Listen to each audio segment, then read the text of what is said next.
हे भोले खोला नयनवा हो, मास लागे सावनवा। हे भोले खोल नयनवा हो, मास लागे सावनवा। हे भोले खोल नयनवा हो, मास लागे सावनवा।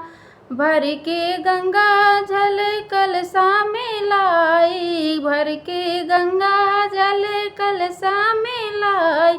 हे नाथ करय सननवा हो, मास लागे सावनवा। हे नाथ करय सननवा हो, मास लागे सावनवा। भर के बेलपत्र भांग धतूरा ले आई, बेलपत्र भांग धतूरा ले आई। हे नाथ कर जलपनवा हो, मास लागे सावनवा। हे नाथ कर जलपनवा हो, मास लागे सावनवा। हे भोले खोला नयनवा हो, मास लागे सावनवा। हे भोले कर खोला नयनवा हो, मास लागे सावनवा। मन में दरस की आशा जगाए, मन में दरस की आशा जगाए। हे नाथ आ शरणवा हो, मास लागे सावनवा। हे नाथ आए शरणवा हो, मास लागे सावनवा।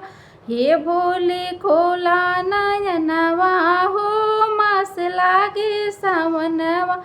हे भोले खोला नयनवा हो, मास लागे सावनवा। भक्ति भजन वादा जन्म भरे, भक्ति भजन का वादा जन्म भरे। हे नाथ जबले परनवा हो, मास लागे सावनवा। हे नाथ जब भक्ति भजन का वादा जन्म भरे। हे नाथ जबले परनवा हो, मास लागे सावनवा।